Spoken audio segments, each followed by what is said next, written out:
स्वागत है आपका एसजीआई ऑनलाइन क्लास में। आज मैं आपको हिंदी साहित्य में पाठ 18 सच्ची लगन नामक जो पाठ है इसको समझाने जा रही हूँ। बच्चों, इस पाठ को पढ़ाने से पहले इसमें जो कठिन शब्द आए हैं उनका मैं निवारण करते हुए उसका अर्थ बता दूं आपको। तो सबसे पहले एक शब्द इसमें है याचना। याचना शब्द का अर्थ होता है विनती या प्रार्थना। विनती, प्रार्थना। इसके बाद दूसरा शब्द आया है बच्चों इसमें विक्रेता।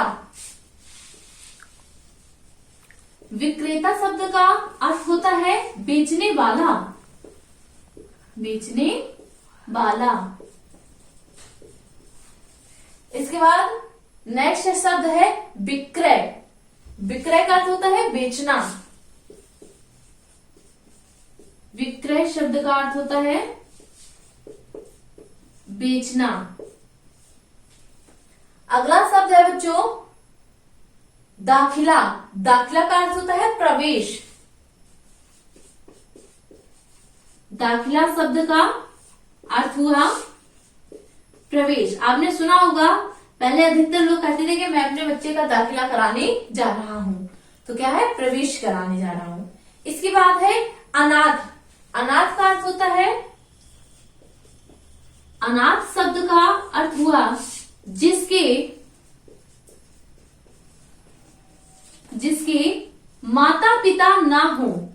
जिसके माता पिता ना हो उसे क्या कहते हैं, अनाथ। अगला शब्द है व्यसन।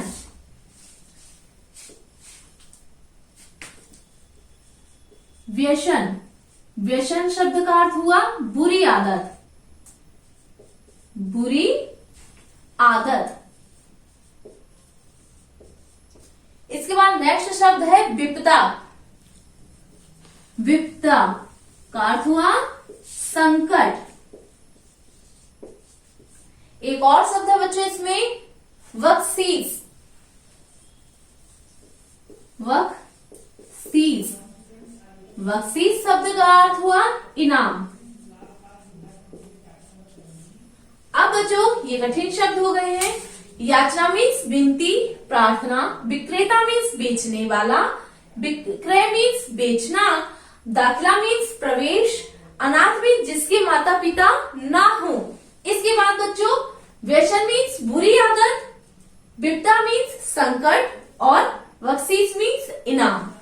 इसके बाद दो शब्द और है भावी। भावी का अर्थ होता है भविष्य में होने वाला और एक ही जो, एक ही समय। अब शुरू करते हैं बच्चों ये चैप्टर सच्ची लगन। अखबारों के थोक विक्रेता के सामने एक दुबला पतला नन्हा बालक खड़ा था। उसकी कमीज व निकर में पैबंद लगे थे। अखबार वाला अखबार के बंडल गिन रहा था कि तभी उस बालक की करुण याचना उसके कानों में पड़ी। महाशय, क्या आप मुझे घूम घूम कर अखबार बेचने के लिए अपने पास रखेंगे? बड़ी मेहरबानी होगी। पहले कभी यह काम किया है? अखबार विक्रेता ने पूछा। नहीं, पर मुझे भरोसा है कि मैं यह काम अच्छी तरह कर सकूंगा। हम जिसे अपने पास अखबार बेचने के लिए रखते हैं उससे जमानत के रूप में कुछ जमा करवाते हैं। तेरे पास क्या है जमा करने को? बालक कुछ पलों तक सोचता रहा, फिर बोला, अपनी ईमानदारी। बच्चे ने बड़े उससे कहा, अपनी ईमानदारी। बालक के स्वर की दृढ़ता ने अखबार वाला प्रभावित हो गया। बालक को 10 अखबार बेचने के लिए देते हुए पूछा, तेरा नाम क्या है? अब्राहम। बालक ने बताया कि अखबार बेचने निकल पड़ा नंगे पांव। उसने थोड़ी देर में वे 10 अखबार बेच दिए और वापस आकर अखबार वाले के पास पूरे पैसे जमा कर दिए और 15 अखबार लेकर फिर निकल पड़ा। शाम तक उसने कुल मिलाकर 50 अखबार वाले के अखबार बेच डाले। फिर अखबार विक्रेता उसकी ईमानदारी से बड़ा प्रभावित हुआ। शाम को विक्रय के हिसाब से वह उसे पैसे देने लगा तो वह बोला, आप मुझे इतने ही पैसे दे जिससे मैं रात का खाना खा सकूं, बाकी अपने पास जमा कर लें, 2-3 दिन बाद इकट्ठे ले लूंगा। अखबार विक्रेता बड़ा चकित हुआ। उसने 2-3 दिन बाद इब्राहिम ने अखबार विक्रेता से जमा पैसे मांगे और पूछा, क्या आप जानते हैं आज इन पैसों की जरूरत क्यों पड़ी? नहीं, मैं नहीं जानता, अखबार विक्रेता बोला। आज मैं पढ़ने के लिए पाठशाला में दाखिला लेने जा रहा हूँ। फिर उसने बताया कि वह एक अनाथ बालक है और पढ़ लिख कर योग्य व्यक्ति बनने और मजदूरी से अपना जीविका कमाने के लिए ही अखबार बेच रहा है। दरअसल उसके माता पिता मरे नहीं थे, बल्कि पिता ने दूसरा विवाह कर उसकी माता को छोड़ दिया था और उसका पालन करने में असमर्थ माने भी उसे भाग के भरोसे छोड़ दिया था। उसकी बात सुनकर अखबार विक्रेता स्तंभित रह गया। स्तंभित मीन्स होता है बच्चों आश्चर्यचकित हो जाना, कहते हैं ना एकदम स्तंभ रह जाना, आश्चर्यचकित रह जाना। अब इब्राहिम सारे दिन अखबार बेचता और शाम को एक पाठशाला में पढ़ने जाता। वह अपने काम के प्रति जितना ईमानदार था, पढ़ने में भी उतना ही तेज और बुद्धिमान था। उस सड़क के किनारे लगी बत्ती की रोशनी ने नीचे बैठकर पाठशाला से दिया गया काम रात देर तक पूरा करता।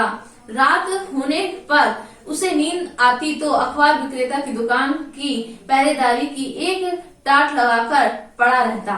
चूंकि वह ईमानदार था, अतः अखबार वाला उसके प्रति दयालु था। कभी कभी वह उसे बख्शीश के रूप में कुछ अतिरिक्त पैसे भी दे देता, पर इब्राहिम एक एक पैसा बहुत सोच समझकर उपयोगी कार्य के लिए ही खर्च करता था।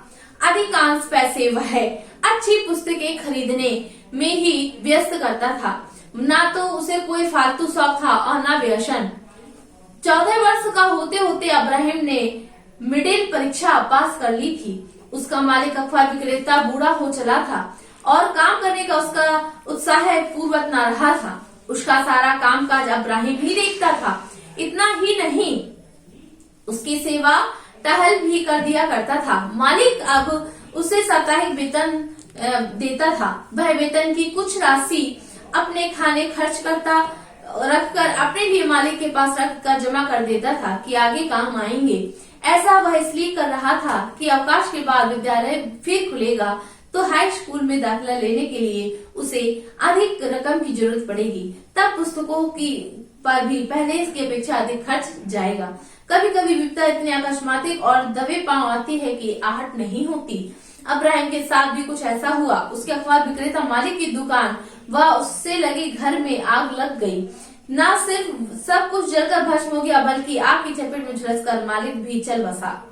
इब्राहिम न समझ ना पाया कि कहाँ जाए, क्या करे। आग ने उसके मालिक व उसका कारोबार को तबाह किया था। उसके भावी जीवन की रूपरेखा को भी झुलसा डाला। उसने अपना भविष्य अंधकारमय नजर आ रहा था। वहाँ कहाँ ले आया वह हाई स्कूल में दाखिला और पुस्तकों के पैसे, पर क्या हिम्मत करने से कभी किसी समस्या का समाधान हुआ है? उसने हिम्मत बांधी और अपनी समस्या के समाधान के लिए फिर से रकम कसकर जुटाने लगा। उसके मालिक ने कुछ दयालु ग्राहकों ने अपने पुराने भलों का भुगतान अब्राहम को किया, पर अब्राहम ने वह राशि अपने मालिक के घर वालों को दे दी। यद्यपि धंधा पूरी तरह से चौपट हो चुका था और यदि वह उस राशि को अपने पास मालिक के घर वालों को उनके यहाँ तक ना बताया कि उसकी काफी रकम उसके मालिक के पास जमा थी। आखिर कुछ दिनों तक परेशान रहने के बाद उसने सच्ची लगन व निष्ठा से अपने काम पर ढूंढ ही निकाला। काम था एक कारखाने की भट्टी में कोयला झोंकने का।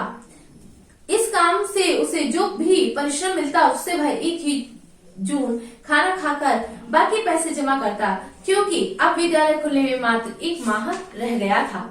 पर कहते हैं कि भगवान भी उसकी मदद करता है जो अपनी मदद आप करता है। एक दूसरे अखबार विक्रेता ने जो उसकी योग्यता से परिचित था उसे अपने पास काम पर बुला लिया। अब वह दोपहर पर अखबार विक्रेता का कार्य करता और उसके बाद कारखाने पर जाकर काम में जुट जाता। जीवन के संघर्षों से उसने कभी हार नहीं मानी। विद्यालय खुलने पर उसने ठीक समय पर दाखिला लिया। मिडिल परीक्षा उसने प्रथम श्रेणी में उत्तीर्ण की थी, इसलिए उसे दाखिला मिलने में कोई कठिनाई नहीं हुई। जानते हो ये अब्राहम कौन था? वह था अब्राहम लिंकन, जो सन 1860 में अमेरिका का राष्ट्रपति बना, जिन्होंने अमेरिका वासी अपना राष्ट्रपिता कहते हैं। जीवन के अंतिम क्षणों तक उन्होंने अपनी दयालुता और उदारता से कभी मुख नहीं मोड़ा। उनकी महानता का भला कौन संदेह करेगा। तो बच्चों ये चैप्टर यहाँ समाप्त होता है। इससे क्या शिक्षा मिलती है ये सोचिए। एक अनाथ बच्चा जिसके पास खाने के लिए तक पैसे नहीं थे, पहनने के लिए वस्त्र नहीं थे, पैरों में चप्पलें नहीं थी, उस व्यक्ति ने इतनी मेहनत की और हर मुसीबत से उसने डटकर सामना किया और आखिरकार वह अपने लक्ष्य को पा गया, अर्थात राष्ट्रपति बन गया। तो बच्चों इससे क्या शिक्षा मिलती है कि हमें भी अपने लक्ष्य को पूरा करने के लिए कभी पीछे नहीं हटना चाहिए। तो बच्चों आज के लिए इतना काफी है। आप सभी